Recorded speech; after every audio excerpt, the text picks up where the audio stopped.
Subscribe कीजिए IAS study centre channel को और बेल आइकन को दबा दीजिए झारखंड स्पेशल से रिलेटेड वीडियो पाने के लिए।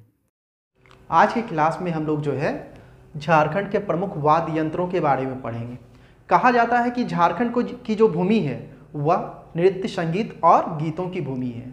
जब यहाँ पे किसी बच्चे का जन्म होता है तो यह परंपरा है कि उसके श्रवण शक्ति को बढ़ाने के लिए कांसे के थालीनुमा बर्तन को जो है, घंटा को जो है बजाकर उसका समाज में स्वागत किया जाता है।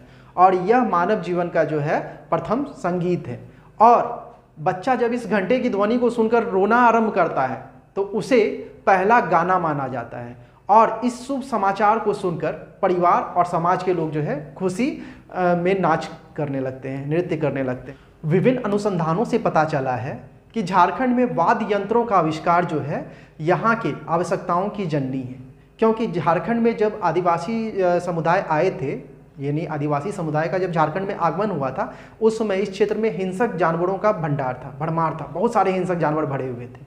अब इन सभी जो भी हिंसक जानवर थे उनसे मुक्ति पाने के लिए तेज आवाज़ वाले वाद्य यंत्रों की आवश्यकता पड़ी।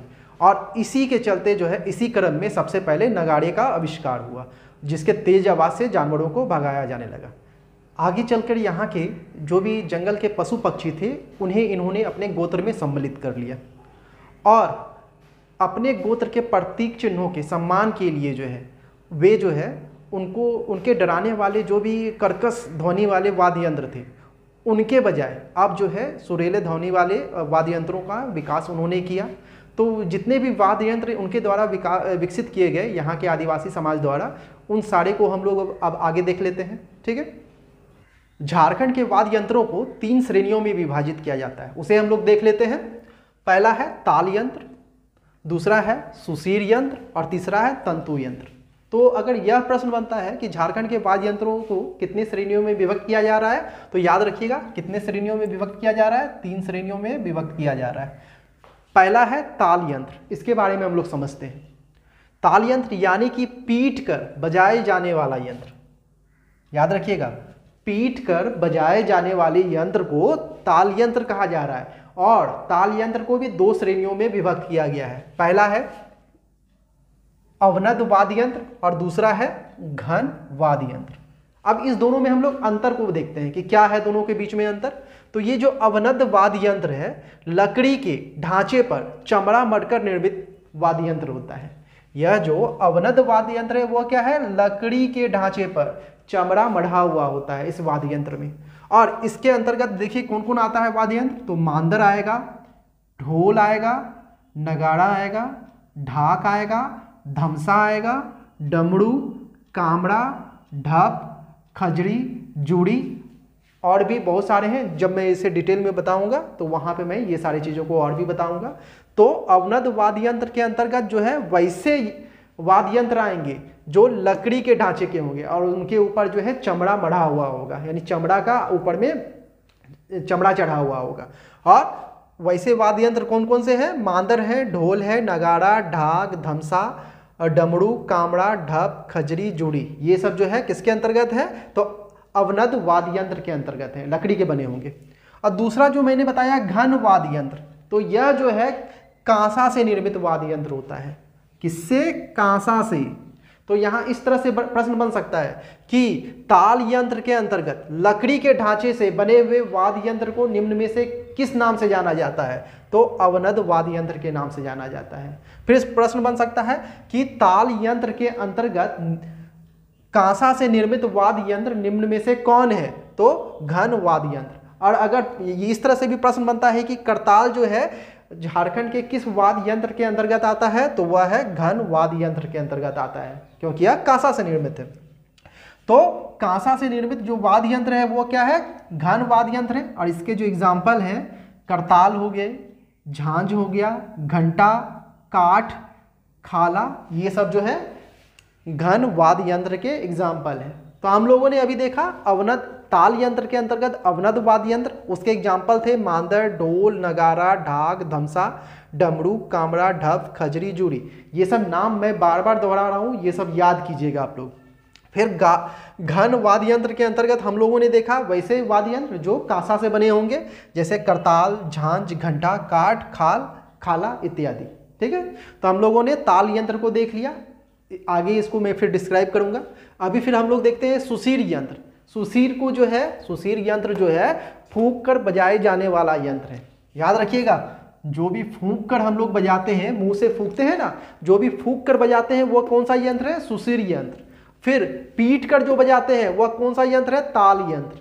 फिर मैं बता रहा हूं, फूंक कर जो हम लोग बजाते हैं कोई भी वाद्य यंत्र को, वह क्या है? सुसीर यंत्र है। और उसे जो है शेखर नाम से भी जाना जाता है। यह भी आप लोगों के लिए इंपॉर्टेंट है।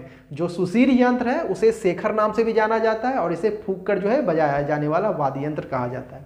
अब इसके एग्जाम्पल को हम लोग देख लेते हैं। पहला है बांसुरी, फिर मुरली मोहन बांसी, भैयर, नरसिंघा, सहनाई, शंखवा, कुड़दुतु, तिरियो, शंख, तुमड़ी यानी कि बीन, बीन जो होता है जो सांप सपेरे सब रखते हैं, तुमड़ी उसे बोला जा रहा है। फिर मदन भेरी, निशान, शिंगा, घमसा, फिर आड़बासी, बांसुरी को ही आड़बासी भी कहा जाता है।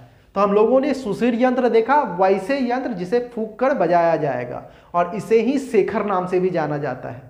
तो ये सब याद रखिएगा, इंपॉर्टेंट फैक्ट हो जाता है कि शेखर किस वाद्य यंत्र का नाम है या किस तरह के वाद्य यंत्र को शेखर कहा जाता है। तो सुसीर यंत्र को कहा जाता है या फूंक कर बजाए जाने वाले वाद्य यंत्र को शेखर कहा जाता है।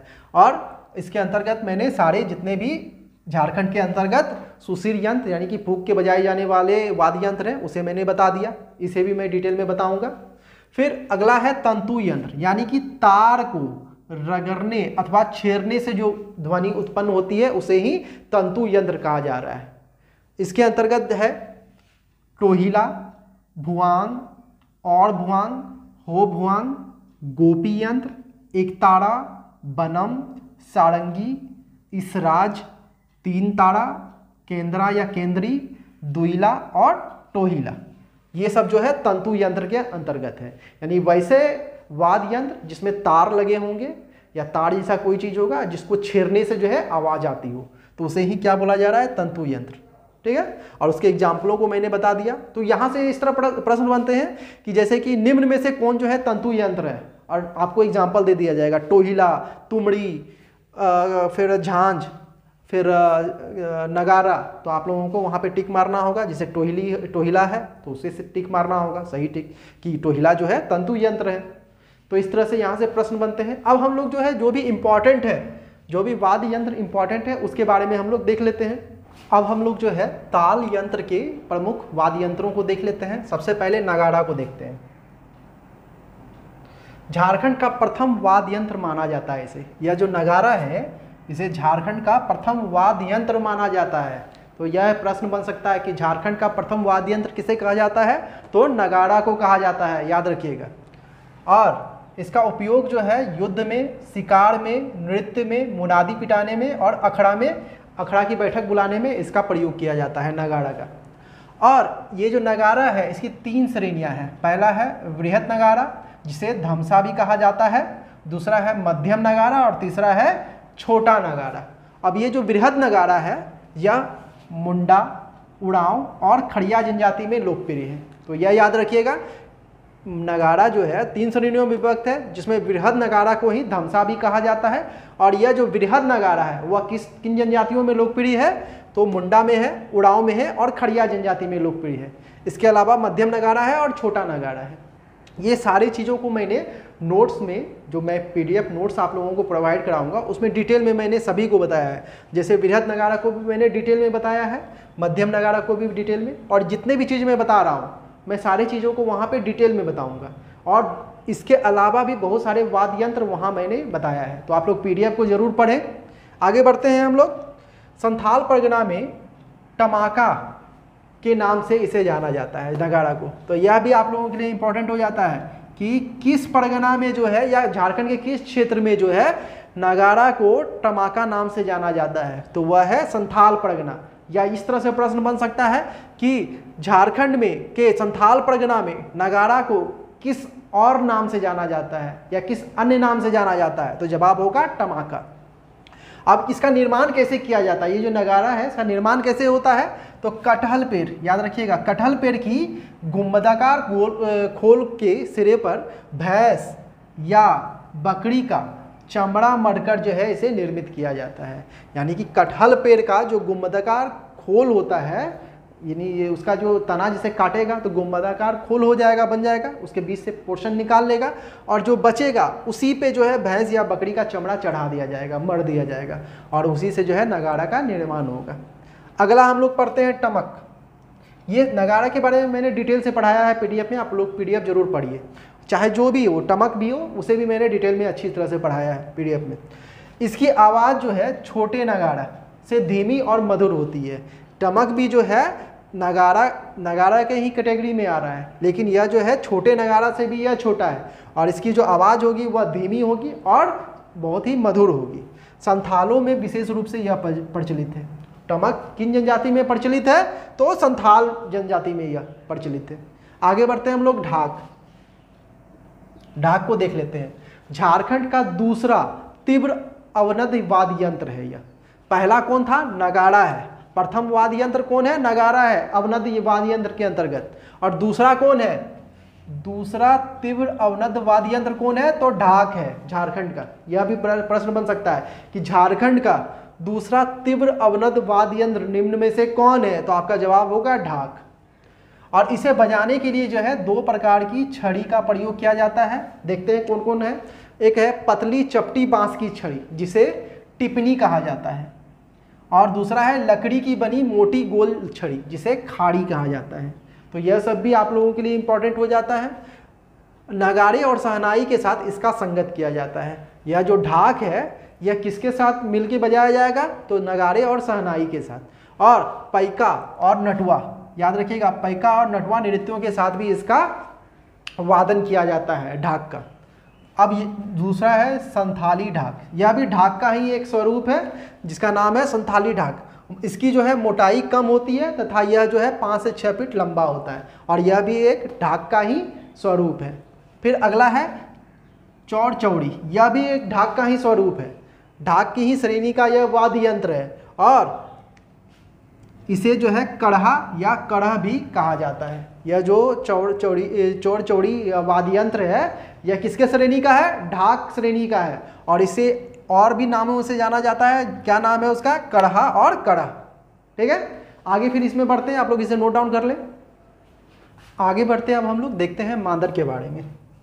झारखंड का प्राचीनतम तथा सबसे लोकप्रिय वाद्य यंत्र कौन है? तो मांदर है। याद रखिएगा, झारखंड का सबसे प्राचीनतम वाद्य यंत्र कौन है? तो मांदर है। और सबसे लोकप्रिय भी कौन है? तो मांदर है। और ये जो मांदर है इसके निर्माण में मिट्टी, लकड़ी और बांस की तीलियों का प्रयोग किया जाता है।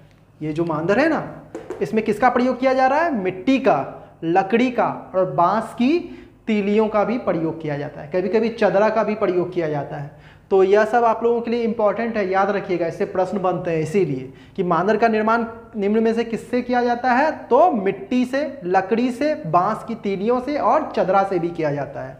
और इसमें जो है ये तो मिट्टी, लकड़ी और बांस का एक खोलीनुमा बना दिया गया है। अब इस पे जो है हनुमान बंदर के चमड़े अथवा बकरी के चमड़े का प्रयोग किया जाता है, यानी कि इससे मढ़ा जाता है जिससे आवाज़ निकले। और इस पे जो है एक विशेष लेप किया जाता है।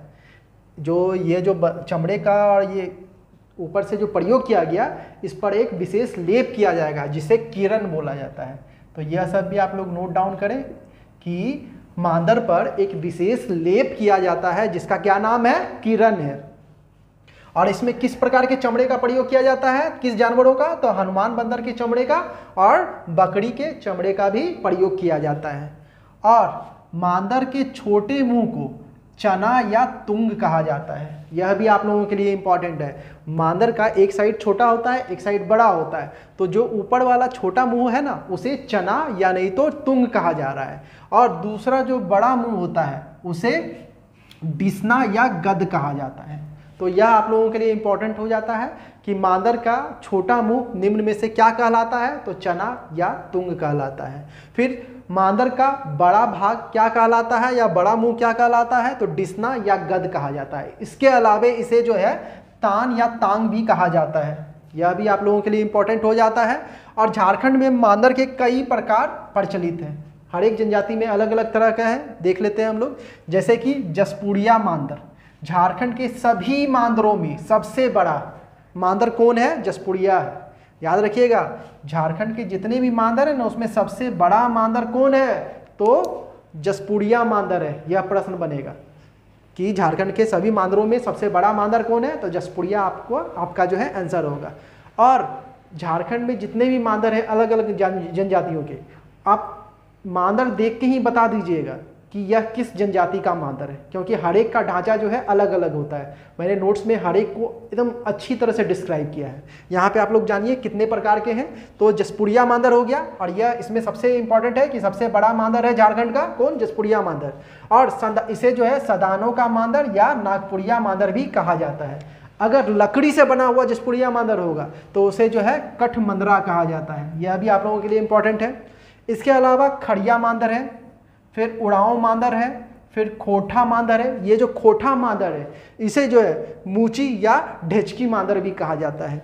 खोठा मांदर को मूची या ढेचकी मांदर भी कहा जा रहा है। इसके अलावा कुड़माली मांदर है जिसे मूची मांदर कहा जा रहा है। यानी कि खोठा मांदर और कुड़माली मांदर दोनों को जो है मूची मांदर कहा जा रहा है। फिर इसके अलावा पंचपरगनिया मांदर हो गया, फिर संथाल मांदर हो गया और हो मांदर हो गया। ये सभी के बनावट जो है अलग अलग प्रकार के होते हैं। एक जैसा मांदर सभी नहीं है, सभी के बनावट अलग है। इसीलिए मांदर को देख के ही पहचाना जाएगा कि यह किस जनजाति की है। तो यहाँ पे जो भी इंपॉर्टेंट थे मैंने बता दिया। सबसे बड़ा मांदर कौन है? तो जसपुड़िया मांदर है। सबसे सुरीला ध्वनि भी इसी का निकलता है, जसपुड़िया मांदर का। ठीक है। और यहाँ सबसे इंपॉर्टेंट था यही कि यह किस चीज़ से बना होता है? तो मिट्टी, लकड़ी और बांस की तीलियों से बना होता है। इस पे कौन से चमड़े मढ़े जाते हैं? तो हनुमान बंदर के चमड़े मढ़े जाते हैं, नहीं तो बकरी का चमड़ा भी मढ़ा जाता है। और इसका जो एक छोटा मुंह होता है उसे क्या कहा जाता है? चना या तुंग कहा जाता है। बड़ा मुंह होता है उसे डिसना या गद कहा जाता है। इसके अलावे उसे तान भी कहा जाता है। और मैंने अलग अलग प्रकार के मांदरों को भी बता दिया झारखंड में जो फेमस है। इसके बाद जो है घुंघरू आता है। घुंघरू भी याद रखिएगा कि इसी के अंतर्गत है घुंघरू। ठीक है। ये सारे जो है ताल वाद्य यंत्र के अंतर्गत मैं बता रहा हूं, ठीक ना। तो घुंघरू भी उसी के अंतर्गत आ गया। फिर आता है घुंघरा। घुंघरा याद रखिएगा घुंघरू से बड़ा होता है। घुंघरू का बड़ा रूप है घुंघरा। और पुरुष जो है, पुरुष नर्तक जो है कमर में बांधकर नृत्य करते हैं इसे घुंघरा का। फिर इसके अलावा घंटी है, यह भी जो है इसी के अंतर्गत है।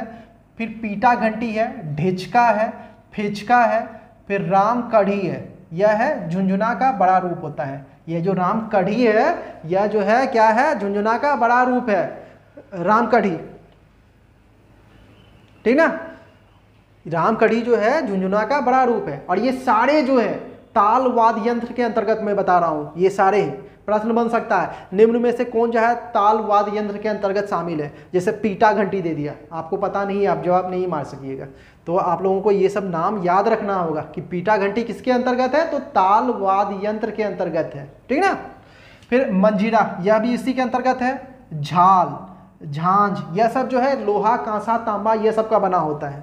फिर करताल, फिर रूंज। रूंज जो है डफली नुमा वाद्य यंत्र होता है। रूंज क्या है? डफली नुमा वाद्य यंत्र है। फिर राटा।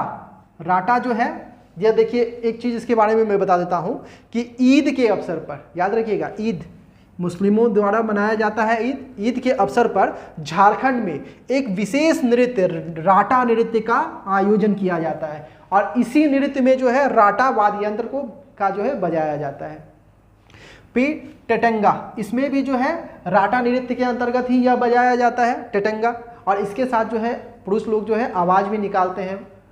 फिर चांवर, चांवर इसका जो है निर्माण नील गाय के पूंछ से किया जाता है। बहुत ही इंपॉर्टेंट है। चांवर जो है एक ताल वाद्य यंत्र है और इसका निर्माण कैसे किया जा रहा है? तो नील गाय के पूंछ से किया जा रहा है। तो ताल वाद्य यंत्र के अंतर्गत ये सारे जो है इंपॉर्टेंट वाद्य यंत्र थे। आप लोग इसे नोट डाउन करें। आगे बढ़ेंगे। फिर अब आगे बढ़ते हैं, हम लोग देख लेते हैं तंतु यंत्र को। इसके अंतर्गत टोहिला है।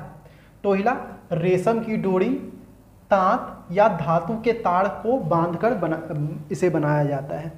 और यह जो है जैसे कि 4-5 फीट का बांस रहेगा और उसके एक सिरा पे जो है कद्दू का खोल जो है, कद्दू होता है ना, उसका खोल लगा दिया जाता है और यही रेशम की डोरी, तांत या धातु का तार लगा दिया जाता है और बजाया जाता है, उसे ही टोहिला कहा जा रहा है। और यह एक पुरुष प्रतीक वाद्य यंत्र है। यह भी याद रखिएगा, टोहिला कैसा है वाद्य यंत्र है, तो पुरुष प्रधान या पुरुष प्रतीक वाद्य यंत्र है। फिर केंद्रा है। केंद्रा जो है मांदर के साथ संगत कर बजाया जाता है, यानी कि मांदर के साथ ही इसे भी केंद्रा को बजाया जाता है। और यह भी एक पुरुष प्रधान वाद्य यंत्र है। यह जो केंद्रा है और टोहिला है, ये दोनों एक पुरुष प्रधान वाद्य यंत्र है। और झारखंड का वायलिन इसे कहा जाता है। यह बहुत ही इंपॉर्टेंट हो जाता है, प्रश्न बनेगा झारखंड का वायलिन निम्न में से किसे कहा जाता है, तो केंद्रा आपका जवाब होगा। फिर अगला है केंद्रीय बनम। यह नारियल के खोपड़ों का प्रयोग किया जाता है इसमें। यह भी जो है केंद्रीय बनम जो है टोहिला के समान है, सेम चीज़ है, बस इसमें जो है कद्दू के खोल का प्रयोग किया गया था। 4-5 फीट का बांस था, उसके नीचे एक कद्दू का खोल लगाया गया था। लेकिन केंद्रीय बनम में क्या किया जा रहा है, नारियल के खोपड़े का प्रयोग किया जा रहा है। नारियल का जो खोपड़ा होता है ना, उसे प्रयोग किया जाता है। और यह जो है संथालों में लोकप्रिय है केंद्रीय बनम।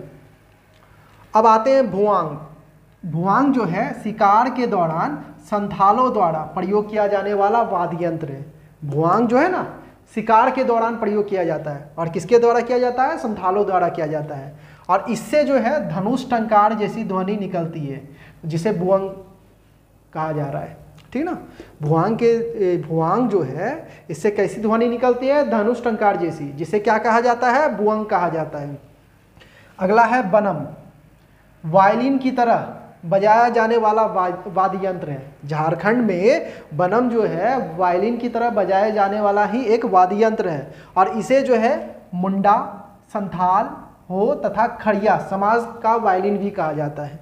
ये जो बनम है, इसे मुंडा, संथाल हो तथा खड़िया समाज का वायलिन कहा जाता है।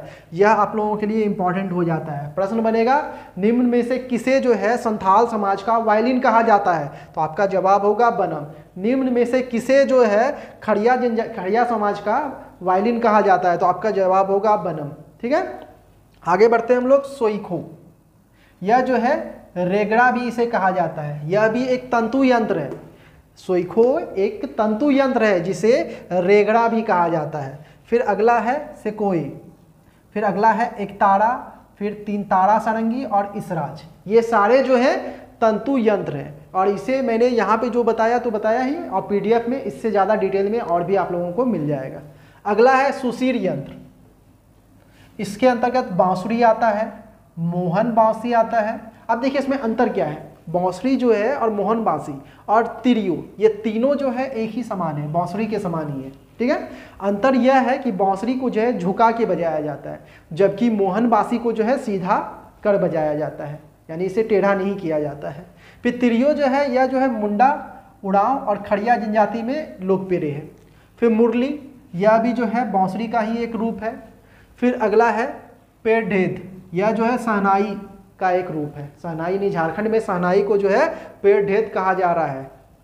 फिर तुमड़ी, झारखंड में जो है बीन को, यहाँ का यानी कि झारखंड का स्थानीय जो बीन है उसे तुमड़ी कहा जा रहा है, और यह सपेरों द्वारा प्रयोग किया जाता है। फिर भैर, यह भी जो है एक सुशीर यंत्र है। नरसिंघा, यह भी एक सुशीर यंत्र है। फिर शंखवा और सिंगा, यह देख लीजिए। शंखवा जो है जंगली भैंस, याद रखिएगा, जंगली भैंस या दूसरे जो भी खोखले सींग होंगे उसके द्वारा यह बनाया जाता है, उसे शंखवा कहा जाता है। और सिंगा में भी क्या होता है, बैल या भैंस के सींग का प्रयोग किया जाता है। फिर अगला है कुड़दुतु और मदन भेरी। ये सारे जो है सुशीर यंत्र है। तो अगर प्रश्न बनता है कि निम्न में से कौन जो है सुशीर यंत्र है, आपको ऑप्शन दे दिया भैयर, फिर दे दिया केंद्रीय बनम, भुआंग, बनम, तो आपका जवाब होगा वहाँ पे भैयर। तो यह नाम आप लोगों को याद रखना होगा कि निम्न में से कौन जो है सुशीर यंत्र है, कौन जो है तंतु यंत्र है और कौन जो है ताल यंत्र है। तो मैंने आज आप लोगों को झारखंड के जितने भी प्रमुख वाद्य यंत्र हैं उनके बारे में बताया। चलिए आज का क्लास यहीं तक, अगले क्लास में हम लोग फिर मिलते हैं। ठीक है, थैंक यू।